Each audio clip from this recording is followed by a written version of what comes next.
Welcome to a deeper conversation. This conversation grew out of the word control. You heard a small piece of it in the main episode, but there was a lot more beneath the surface. Because sometimes our definitions come from the moments that shaped us. What's your definition of control? Or control is management to me. But then control also can be controlling outcomes. Is that for safety again? So for my lived experience in my marriage, there was my former spouse had struggled with addiction, and that was so out of my control and so out of even my understanding. It felt so unsafe. So my reactivity to that lack of safety and uncertainty was to try to control things, to control what I could control or thought I could control. It became taught you how to do that. No, it was very reactive. It was very reactive, and I didn't even know I was doing it until my kids, actually, they were teenagers, and they said, "Mom, you're really controlling." Now, I'm not a controlling person. I'm very like, let things unfold how they're going to unfold. And I didn't realize I had developed this response, this reactivity to help me feel a little safe. It might have been a counterfeit of safety, but right? But I didn't even see it. They pointed it out to me, and I'm like, wait, what? So I had never say anything. No, because I didn't really control his stuff. I think it was more just I was controlling what I could control. Mm-hmm. I couldn't control his behavior. I didn't try. That was more obvious. You know what I mean? That was unhealthy, toxic if I tried to control that. So it was more like controlling a schedule, like time-wise, or controlling. It just felt a little more...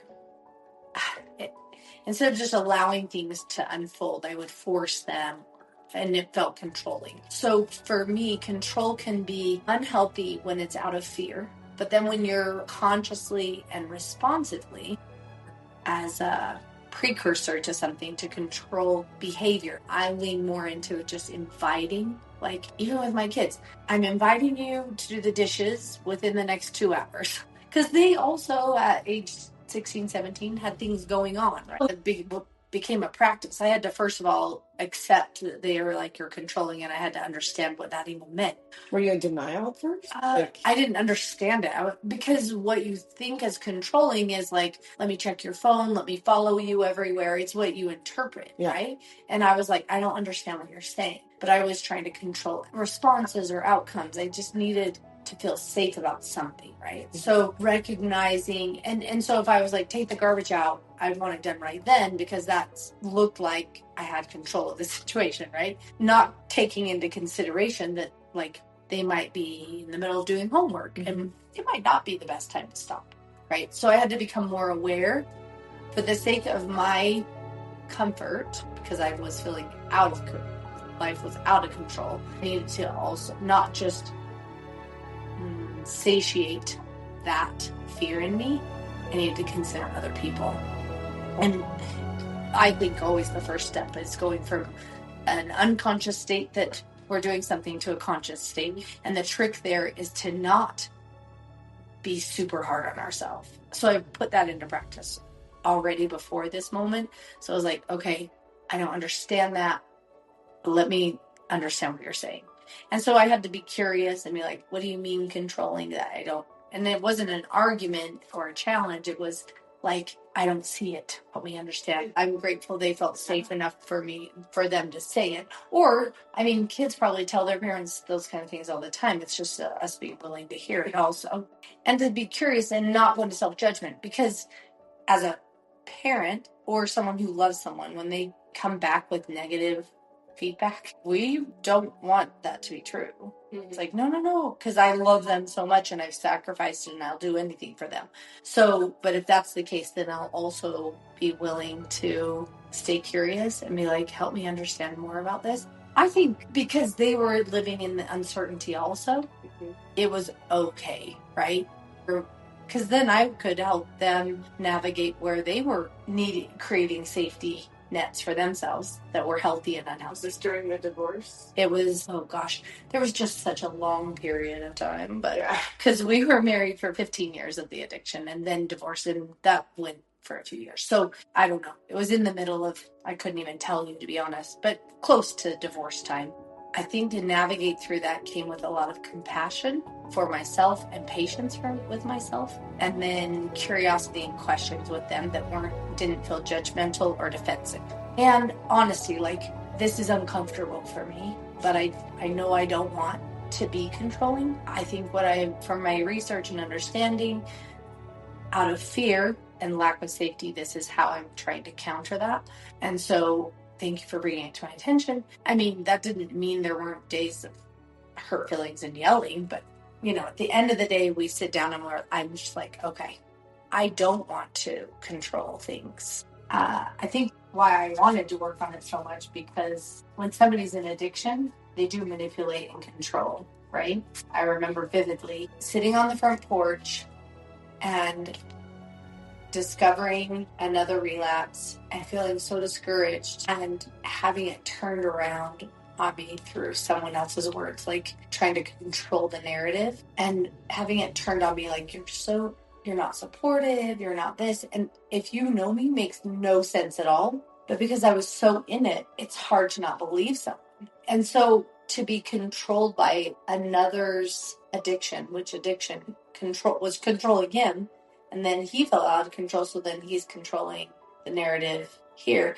And it's such a weird, like, there was not ever a physical controlling. It was more of a mind, like, needing me to see it a certain way. So unfortunately, when people say things about us, we believe them too quickly. And so when he's like, you're not supportive, you don't understand, you're not there for me, which is a full-on, like, trying to distract from the real situation. Control can look like, I want it to look a certain way, and if it doesn't look like that, it's not okay. I'm just wondering, like, you needed him to have it look, you didn't want him to see you unsupportive. Yeah. No, I wanted to control even how I'm his perception. His perception of who I am. Mm-hmm. And he knew that, so he used it against me. Until we come to love who we are and know our identity. Like, now at this age, I'm like, this stage of my life, I know I'm kind, I'm compassionate, I'm thoughtful, I'm strong, I'm resilient. Like, these are the things I know about me. And someone could come along and go, you are weak and rude. You wouldn't even give it a second thought. You clearly don't know me. Yeah. But at that time, I didn't know that about myself. And I was very dependent on another's opinion and concept of me. And so I needed to be seen as compassionate and thoughtful and supportive. And he knew that. He played that to his benefit. So it's control. I'm sure some people live in a space of being controlled in a physical way, but it was more of a mental control. Mm-hmm. How are you at controlling your thoughts? I've been practicing. Because that's where it all began. Our beliefs into our thoughts lead to our feelings, lead to our behavior, for sure. When I wake up, I've just been speaking my truth, which is to remember that I am something divine. I've come from somewhere. It's emotional. When I remember that I'm something bigger than this dimension, that I'm capable of something more beautiful, like a love bigger than I even understand now, or when I remember that, then I can handle the hard things in the day, and I don't need to be afraid. I don't need to be afraid of what's going to happen or not going to happen. So I think at the core, I just love to remember that every morning. But in my mind, when I surrender control, that I'm just trusting and allowing things to unfold. It's for my good. That doesn't mean I have to like it, but it's for my good. And to me, that's surrendering control. Here's a story. Something completely out of my control. A few months ago, at 5:30 in the morning, go down the stairs and immediately step in freezing cold water. And my body is just like in full fight or flight. So overwhelmed with how much water is in my basement. This is how I think my practice of like surrendering lends to this kind of internal dialogue. I go up to my room, put on some clothing to manage the situation. My feet are freezing. I'm shaking. My feet are too wet to put anything else on. So I can't even get myself dressed. I'm just in my room shaking. And I'm thinking to myself, well, thank goodness it's not a fire, because I'd end up outside in either my robe or nothing. So first things first, grateful it was just water in the basement. And the water's been shut off. Not any more can be added to it. What's done is done. I can dry my feet off, breathe a minute, and go manage it.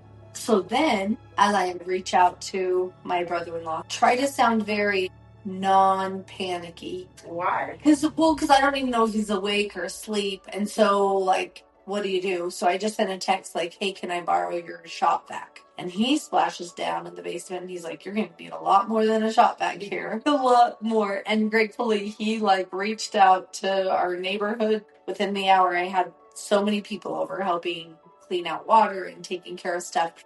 I just kept thinking, like, this situation's out of my control. But I just kept thinking, sewer water. Sewer water is worse, right? Yes. Yeah, right? That's so much worse. Grateful I don't sleep until 9, because that would have been even more water. But in that moment, how far I've come with needing to control a situation, and when it goes out of your control, that feeling of that's what I remember from when I was in this space of needing to control and not surrendering it, is that internal, what's that feeling? It's just like this internal clash. Well, I think of constriction. It's just tightening. It just feels so, constriction is it feels very constricting. It just feels very painful when it's not unfolding the way that you think it should. You were witnessing growth. Yeah. When you reacted that way. Yeah, it was like, okay. So thinking back, I'm like, okay, that's a very different way to respond. When you've practiced surrendering, you can hold a space of like, well, this happened. I can't change it. What do we do now? What do I have power over? What do I not have power over? Because that's the other thing is when I think my old self would say, if I lost control, does that make me powerless? But to me, losing control has nothing to do with power. You can't force. I think trusting yourself to handle a situation. So allowing and trusting are definitely the opposite of we were talking about. The opposite of control. Just that freedom. Both of us can feel the difference between those two. At least in the context that we're thinking. Yeah. Well, at the root of it, right? We might have arrived there differently.